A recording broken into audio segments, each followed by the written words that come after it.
Boa noite. Novamente quem escreve sou eu, o Roger. Há poucas semanas atrás enviei o relato do cão da Tucunduba e disse que enviaria outro relato do lobisomem que levou o filho do amigo de meu avô. E cá estou eu para cumprir com minha palavra.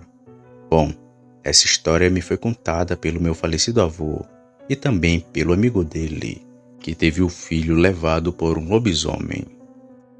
Como dito no relato anterior, o meu avô nos contava muitas histórias, e de companhia ele tinha um amigo chamado Manel, popularmente conhecido como Manel Preto, pois o mesmo passava o dia todo na caieira de carvão, e voltava para casa todo encardido por causa do trabalho.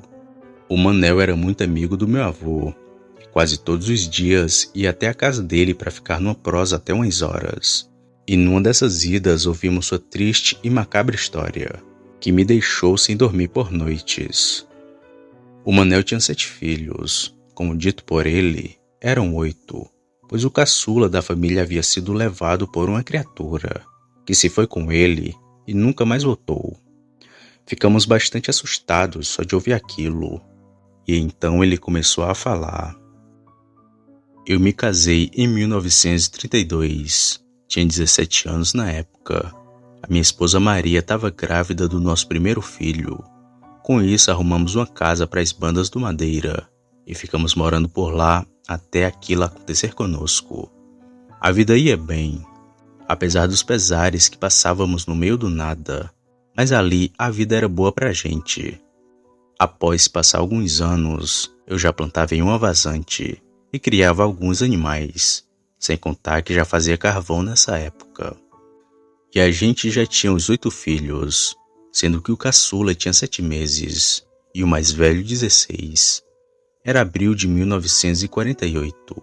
Nunca vou me esquecer dessa data, pois foi quando parte de mim morreu. Eu era muito solícito com viajantes e pessoas que trabalhavam na roça, e muitas vezes levei amigos e até desconhecidos para almoçar em minha casa. Mal sabia eu que essa bondade seria o pior erro da minha vida. Certa vez, depois de uma chuva forte que caiu na região, um andarilho bateu em minha porta pedindo comida. De pronto pedi para minha mulher trazer um prato de feijão com farinha e dei ao homem, que comeu tudo lambendo os beiços. Aquele sujeito, apesar de ser estranho, não me pareceu ser uma má pessoa. Era tão magro que se viu os ossos da face, pedia que nem carniça. Mas era muito conversador, e nem me toquei que ali ele já estava pondo o seu plano macabro em prática. O homem perguntou se eu era o dono da casa, perguntou dos meus filhos e que horas eu trabalhava. Inocentemente respondi tudo a ele. Já perto do anoitecer, o homem foi indo embora. Eu ainda ofereci estadia para ele naquela noite, mas o sujeito parecia apressado.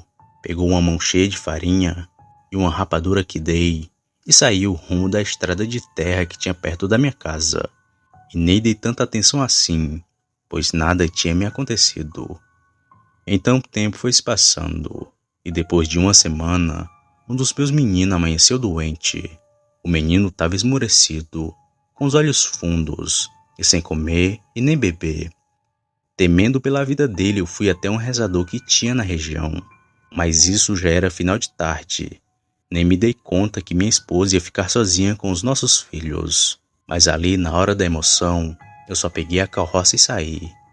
A viagem para a casa do rezador foi em torno de 2 horas, tanto de ida como de vinda. Mas nesse meio tempo já era tarde. Aquele demônio já tinha atacado a minha casa. Quando cheguei, a primeira coisa que eu vi foi a minha mulher chorando na porta. Corri de encontro dela e perguntei o que tinha acontecido. Mas pelo choque do momento ela não dizia nada. E foi quando vi a rede do meu filho caçula rasgada que percebi o motivo do seu choro. Como ela não falava nada, perguntei para o meu filho mais velho o que tinha acontecido.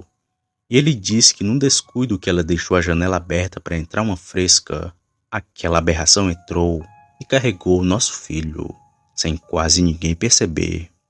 Quando soube daquilo eu corri feito doido naquela estrada. Embreei no mato e fiquei gritando a noite toda. Mas já era tarde. O bicho já ia longe com meu filho. Ainda procurei por ele no outro dia, porém não encontrei nada. Cheguei a ir até a delegacia, mas lá levei foi uns carão do delegado, que me chamou de mentiroso e me mandou registrar meus filhos, que estava tudo que nem indigente, pois nenhum deles tinha certidão de nascimento. Eu fiquei arrasado. Dor e angústia era o que eu sentia, pois ninguém acreditou em mim e na minha família. E por anos afoguei o luto no álcool, sempre procurando pelo sujeito que bateu em minha porta naquele dia, pois ele, com certeza, era um lobisomem. Vivi lá pelo Madeira por mais uns 3 anos, até não aguentar de tristeza, ir para Juazeiro e registrar os meninos. E logo depois vim morar aqui, onde estou até hoje. E que sirva de lição para cada um de vocês. Dê um prato de comida, ofereço café e dê um copo d'água a quem pedir. Mas nunca diga sobre sua vida a ninguém, pois não sabemos quem é amigo ou inimigo.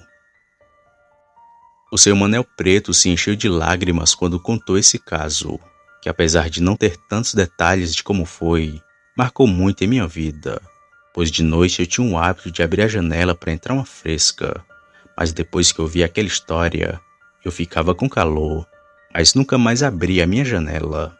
Seu Manel faleceu em 1992, 3 anos depois do meu avô. Os seus filhos, que estão tudo velho hoje em dia, talvez ainda lembrem desse caso, do lobisomem que levou o filho do seu Manel.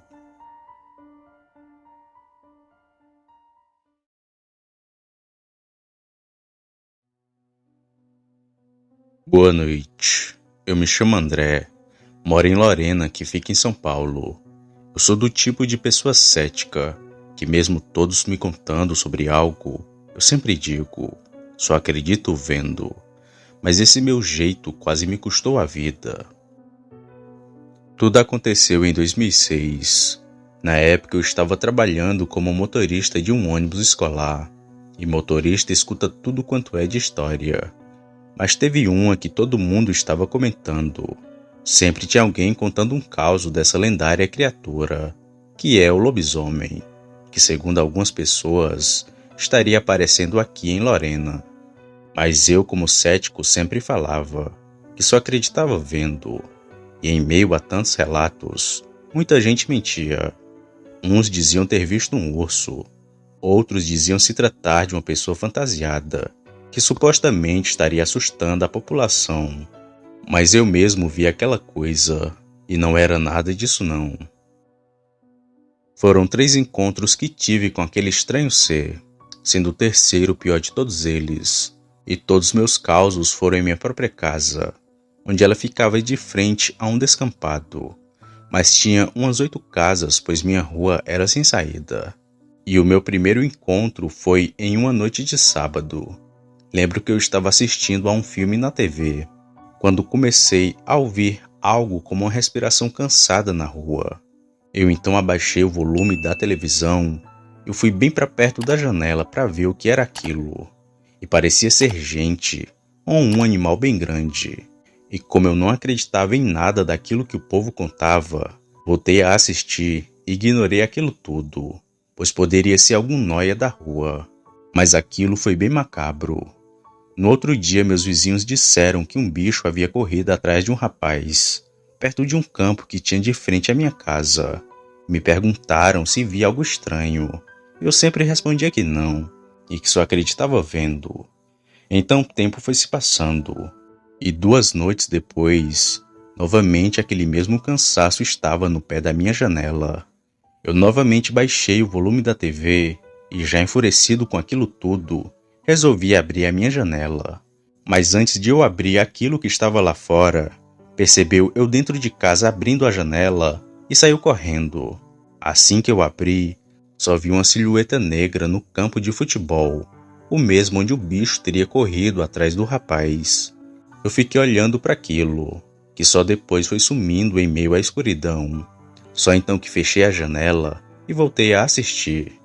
Pouco tempo depois, aquele cansaço estava novamente em minha janela, mas ignorei e esperei a outra noite para ver se pegava quem estava fazendo aquilo.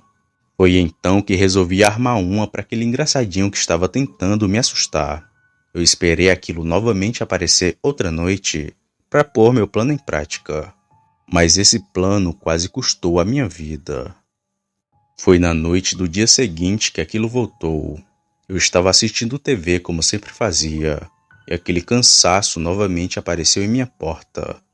Eu então lentamente me levantei, peguei um pedaço de madeira e saí pelos fundos de minha casa, e fui por um terreno baldio que tinha ao lado de minha residência, e subi no muro, e olhei para ver quem estava fazendo aquele barulho em minha janela.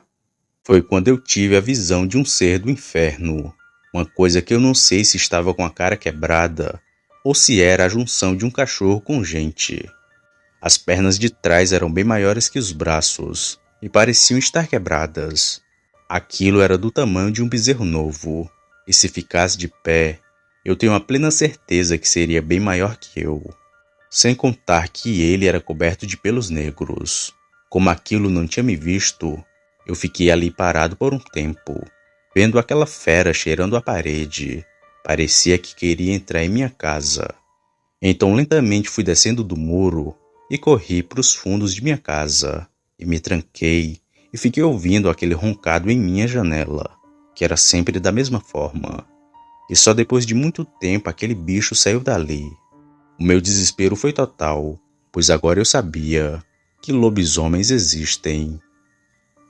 Pela manhã do outro dia surgiu rumores que um policial havia atirado naquela coisa, mas era só boatos mesmo. E com o tempo os relatos daquele ser foram sumindo, até ninguém mais comentar sobre ele. Mas de vez em quando aparece alguém falando que viu o estranho ser. E eu duvido muito que ele foi embora. Ele ainda deve estar por aqui, e só aparecer para os desavisados que saem sozinhos à noite. Até hoje nunca mais duvidei sobre o que me contam, pois por causa disso quase fui vítima daquele estranho bicho.